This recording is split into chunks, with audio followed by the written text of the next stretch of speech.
This is day 4 of week 1 of our 21-day immersion program in mindfulness dialogue. The focus of this first week is connecting, which I have suggested is foundational to real interaction because it creates a space, a container where something new can be generated. This is because connecting is about experiencing the real world of interbeing that grounds and informs all of us.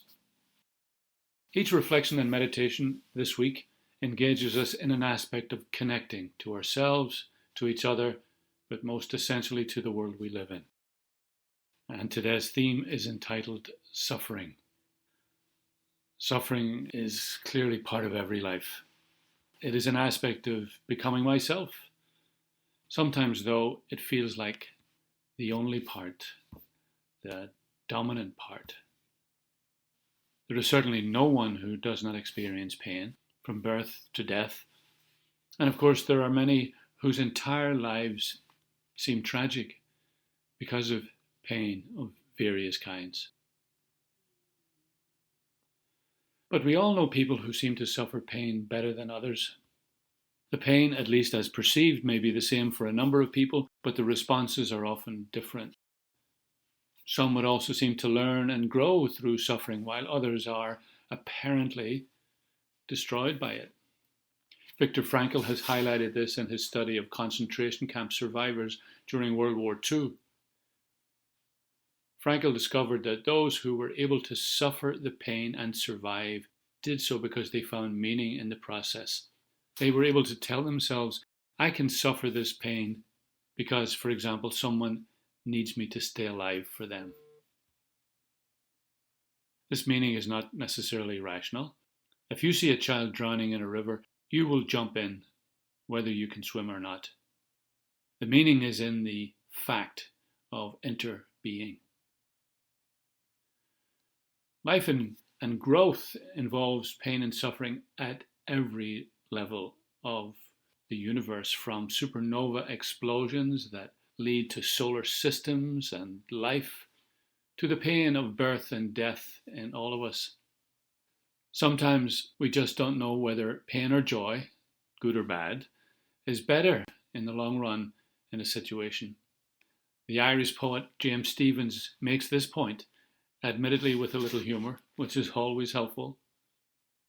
He says this, good and bad are in my heart, but I cannot tell to you, for they never are apart. Which is better of the two? I am this, I am the other, and the devil is my brother. But my father, he is God, and my mother is the sod. I am safe enough, you see, owing to my pedigree. So I shelter love and hate, like twin brothers in a nest, lest I find when it's too late that the other was the best. The implication is that we need to hold back judgment on what is ultimately the best for ourselves and for the world. It is this realization that has encouraged me to think about this difficult aspect of life in a different way. Essentially, I have tried to distinguish pain from suffering, to see them as two sides of one phenomenon. Let me try to explain. Pain is a given. It is the way of all life. It is the stretching and breaking of expansion and growth in all things. It is the price of becoming. Suffering has more to do with a response to pain. I either deny, understandably, or I accept, work with, integrate, and transform pain into something else. The Latin root of the word suffer, subferre, means to bear up underneath, suggesting a process of transforming an experience into a foundation for something new. To suffer, then, is to transform inevitable pain into new possibility. So pain can be transformed, suffered, when we believe it is meaningful for us to do so. Now, this is not intended to minimize the terrible pain that many, non-human as well as human, beings have to endure. Nor is it to suggest that suffering like this is easy for anyone. But it is to say that there is a way to address this inevitable aspect of every life. One last thought is about a particular form of suffering, which is grieving. Loss and the grief that accompanies it is perhaps the most poignant form of suffering because it continues even and especially after the original pain has passed. If suffering is engaging with pain in order to allow it to become part of something new meaning, or a new relationship, then grieving takes this process to another level. Grieving is the process of suffering as integration, but in a particular way because it is addressing something that can't ever be healed in the sense of fixed. Grieving is suffering brought to a place of acceptance through stages that often include denial, anger, depression, and bargaining, so that it becomes part of us. I came across the following poem by Albert Hofstadter called The Cure that makes the distinction, I think, in a wonderful way. He says, "We think we get over things. We don't get over things. Or say, we get over the measles, but not a broken heart. We need to make that distinction. The things that become part of our experience never become less a part of our experience. How can I say it? The way to get over a life is to die. Short of that, you move with it. Let the pain be pain, not in the hope it will vanish, but in the faith that it will fit in, and be then not any less pain, but true to form, because anything natural has an inherent shape and will flow towards it. And a life is as natural as a leaf. That's what we're looking for, not the end of a thing, but the shape of it." The poem concludes with a statement that brings together the mystery of pain and suffering in a way that I find extremely helpful. Wisdom is seeing the shape of your life without obliterating, getting over a single instant of it. As I said, suffering is not easy for anyone, but it is possible to learn to do it better. This mindfulness meditation is a simple practice that perhaps can help. So, as before, position yourself comfortably, relaxed but alert, back straight, hands in your lap, eyes closed or softened, to help you go within to a deeper place. Then take 3 deep breaths, in through your nose and out through your mouth.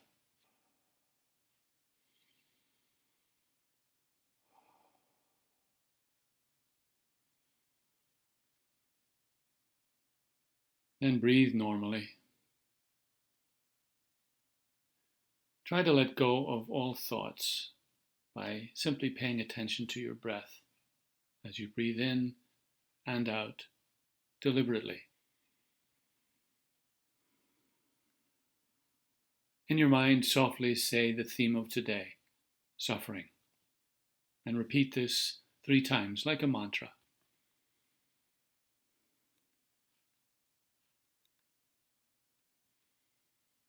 Now, think of something painful that you are going through.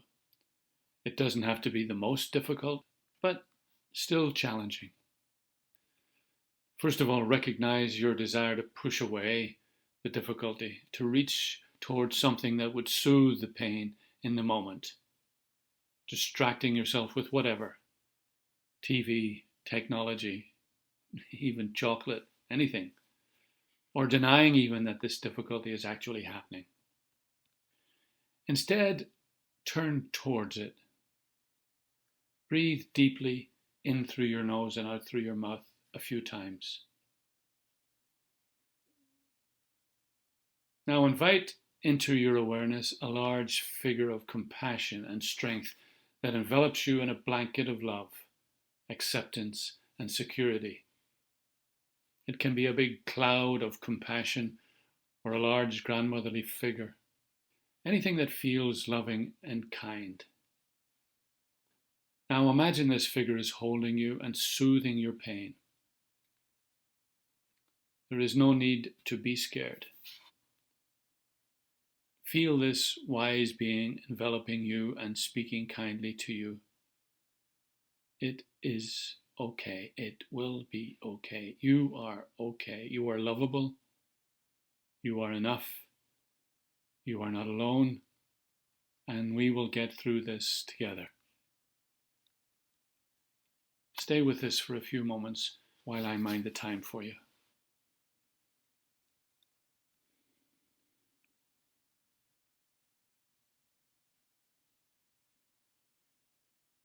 Each time you notice yourself reaching for the old familiar habits of turning away from discomfort, try gently turning towards it.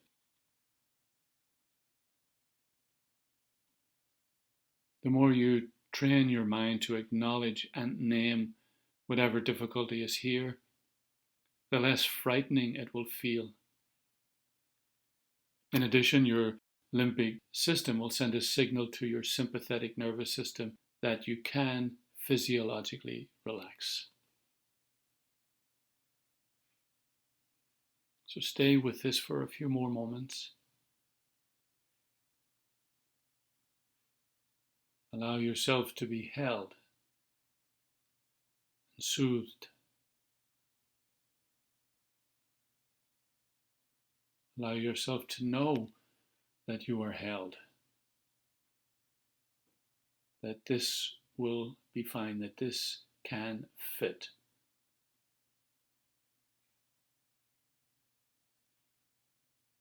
Finally, when you are ready, open your eyes and come back to the place where you are. Notice how you feel. Perhaps the pain has taken on a new meaning, even a new feeling.